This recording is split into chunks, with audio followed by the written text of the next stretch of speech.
हमारी बुद्धि विकृत है क्योंकि इतने विचारों का बोझ है। विचार ही विचार हैं, जैसे आकाश में बादल ही बादल छाए हो, आकाश खो जाए, दिखाई भी ना पड़े, सूर्य का कोई दर्शन ना हो, ऐसी हमारी बुद्धि है। विचार ही विचार छाए, उसमें वो जो बुद्धि की प्रतिभा है, जो आलोक है, वो खो गया, छिप गया। एक बादल हट जाए तो आकाश का टुकड़ा दिखाई पड़ना शुरू हो जाता। छिद्र हो जाए बादलों में तो प्रकाश की रोशनी आनी शुरू हो जाती, सूरज के दर्शन होने लगते। ठीक ऐसे ही बुद्धि जब तक विचार से बहुत ज्यादा आवृत है, और एक परत नहीं है विचार की, हजारों परतें हैं। जिससे कोई प्याज को छीलता चला जाए तो परत के भीतर परत, परत के भीतर परत। ठीक ऐसे विचार प्याज की तरह, एक विचार की परत को हटाएं दूसरी परत सामने आ जाती, दूसरे को हटाएं तीसरी आ जाती। एक विचार को हटाएं दूसरा विचार मौजूद, दूसरे को हटाएं तीसरा मौजूद। ये परत दर परत विचार है। ये हमने जन्मों में इकट्ठे किए, जन्मों जन्मों में। ये धूल है जो हमारी लंबी यात्रा में हमारे मन पे इकट्ठी हो गई। जिससे कोई यात्री रास्ते पे चले तो धूल इकट्ठी होती चली जाए, और उसने कभी स्नान न किया हो और यात्रा करता ही रहा हो, बहुत धूल इकट्ठी हो जाए, यात्री का पता ही न चले कि वो कहां खो गया। ध्यान स्नान है बुद्धि का, और जो ध्यान नहीं संभाल पा रहा है उसकी बुद्धि कचरे से लद जाएगी, स्वाभाविक। प्रतिपल संस्कार पड़ रहे हैं, हर घड़ी। पूरे दिन में वैज्ञानिक कहते हैं कोई 10 लाख संस्कार बुद्धि पे पड़ते हैं। आप सोच भी नहीं सकते 10 लाख कहां से पड़ते होंगे।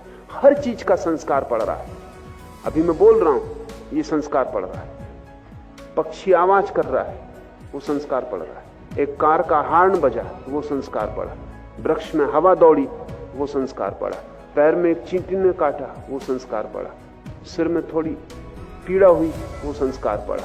पढ़ रहे हैं 10 लाख संस्कार दिन भर में, 24 घंटे में, और ये सब इकट्ठे होते जा रहे हैं। ये संस्कार धूल है, और ये हम जन्मों से इकट्ठे कर रहे हैं। इसलिए बहुत परतें इकट्ठी हो गई। जब आप सोए हैं तब भी संस्कार पड़ रहे हैं। नींद लगी है आपकी, लेकिन इससे कोई फर्क नहीं पड़ता, क्योंकि बुद्धि पूरे वक्त काम कर रही। बाहर कोई आवाज होगी, नींद में भी संस्कार पड़ रहा है। गर्मी पड़ेगी, संस्कार पड़ रहा है। मच्छर आवाज कर रहे हैं, संस्कार पड़ रहा है। करवट बदली, संस्कार पड़ रहा है। गर्मी है, सर्दी है, पूरे पूरे समय बुद्धि इकट्ठा कर रही है। हर चोट। बुद्धि की क्षमता बहुत ज्यादा है। वैज्ञानिक कहते हैं कि अनंत संस्कार बुद्धि इकट्ठी कर सकती है। आपके इस छोटे से सिर के भीतर कोई 7 करोड़ सेल है, और एक एक सेल अरबों संस्कार इकट्ठा कर सकता है। इसलिए कोई अंत नहीं। सारे दुनिया का जितना ज्ञान है वो एक आदमी की बुद्धि में समाया जा सकता है। ये जो इकट्ठी होती परतें हैं, इनके कारण आप आच्छादित हैं। इस आच्छादन को तोड़ना पड़ेगा। इस तोड़ने का प्रारंभ बुद्धिमान साधक को चाहिए। पहले वाक आदि समस्त इंद्रियों को मन में निरुद्ध करे। इसलिए मौन का इतना मूल्य है। मौन का अर्थ है कि आप बाहर और भीतर बोलना बंद कर रहे हैं, क्योंकि बोलना बुद्धि की बड़ी गहरी प्रक्रिया है। बोलने के द्वारा बुद्धि बहुत कुछ इकट्ठा करती रहती, और जो भी आप बोलते हैं वो आप सिर्फ बोलते नहीं हैं, बोला हुआ आप सुनते भी हैं। उसके संस्कार और सघन हो जाते हैं। जब आप एक ही बात बार बार बोलते रहते हैं तो आपको पता नहीं कि आप बार बार सुन भी रहे हैं। संस्कार गहरे होते जा रहे हैं, और आप कचरा बोलते रहते हैं। सुबह अखबार पढ़ लिया, फिर दिन भर उसी को लोगों को बोले चले जा रहे हैं। कोई व्यर्थ की बात जिसका कोई भी मूल्य नहीं, जिससे किसी को कोई लाभ नहीं होगा, उसको आप बोले चले जा रहे हैं। अगर आप अपने 24 घंटे का विश्लेषण करें तो आप पाएंगे कि 99% तो कचरा था। जो आप न बोलते तो किसी का कोई हर्ज न था। ध्यान रहे, जिसे बोलने से किसी को कोई लाभ नहीं हुआ है, उसे बोलने से हानि निश्चित हुई है। क्योंकि न केवल आपने दूसरे के मन में कचरा डाला है, जो कि हिंसा है, जिसका कोई मूल्य नहीं है, वह आप बोल के दूसरे के मन में डाल दिए। और जब आप बोल रहे थे तो आपने फिर से सुन लिया है, वह आपके भीतर दोबारा गहरा हो गया, उसकी फिर से संस्कार पड़ गया, फिर कंडीशनिंग हो गई। अगर आप एक असत्य को भी बार बार बोलते रहें तो आप खुद ही भूल जाएंगे कि वो असत्य है। इतने संस्कार भीतर पड़ जाएंगे कि वो लगने लगेगा सत्य। एडोल्फ हिटलर ने कहा है कि कोई भी असत्य को सत्य करना हो तो एक ही तरकीब है, उसे बोले चले जाओ। दूसरे ही मान लेंगे ऐसा नहीं है, आप खुद भी मान लेंगे। आप अपनी जिंदगी में देखें, कई असत्य आपको सत्य मालूम पड़ने लगे, क्योंकि आप इतने दिन से बोल रहे हैं कि अब आपको भी स्मरण नहीं रहा कि पहले दिन ये बात असत्य थी। बहुत बार संस्कार पड़ जाने से गहरे हो जाते, लीक बन जाती।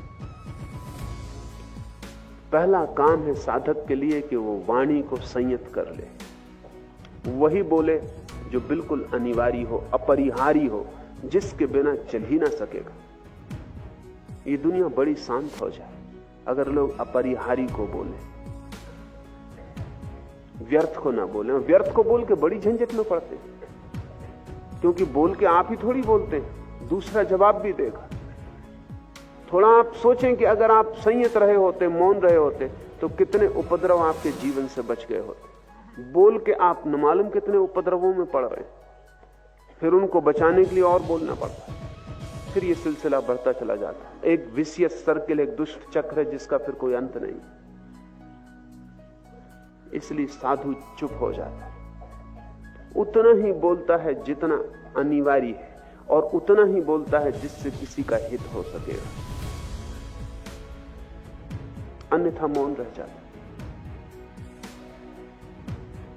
वाणी को जब आप बाहर से रोकेंगे तो भी जरूरी नहीं कि भीतर रुक जाए, क्योंकि आप दूसरे से न बोलें तो खुद से बोलते रहते। बैठे हैं और खुद ही से बात चल रही, ये खुद ही से चलने वाली बात भी संस्कार निर्मित करती है। क्योंकि जब आप अपने से बोल रहे हैं तब भी मन सुन रहा है, और जो भी आप बोल रहे हैं उसकी आप लकीर जोर से खोद रहे हैं अपने भीतर। खुद से भी बोलना बंद करें। वाणी बड़ा उपद्रव है, जरूरी नहीं है कि उपद्रव ही हो, हमने उपद्रव बना लिया है। भीतर भी धीरे धीरे बोलना बंद करें, चुप्पी साधे,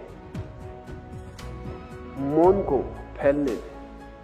जितना जितना मौन फैलेगा उतना उतना मन विसर्जित होता चला जाएगा। जैसे जैसे मौन घना होगा वैसे वैसे बादल तिरोहित होने लगेंगे, जगह जगह से छिद्र टूटने लगेंगे और रोशनी भीतर की आने लगेगी। धर्म का, सारे धर्मों का आधार मौन है। महावीर 12 वर्ष मौन रहे। बुद्ध ने अनेक अनेक दिन मौन में बिताए। जीसस बोलने के पहले मौन में चले गए। उनका अवतरण हुआ जब वे परम मौन की अवस्था में थे। इस जगत में जो भी सत्य का अवतरण हुआ है वो तब हुआ है जब भीतर चुप्पी, सब शांत। उस शांत क्षण में ही हमारा तालमेल, हमारी ट्यूनिंग ब्रह्म से जुड़ जाती। वो मौन का कांटा ही हमें आभास से भीतर ले जाता है और सत्य से जोड़ देता है। इसलिए हमने साधु को मुनि कहा है। मुनि का अर्थ है जो मौन हो गया है, जो भीतर चुप हो गया है। असल में वही बोलने का अधिकारी है जो भीतर चुप हो गया हो, क्योंकि उसके बोलने का कुछ मूल्य होगा, क्योंकि बोलने का अर्थ होगा उसने कुछ जाना है जिसे वो दे रहा है।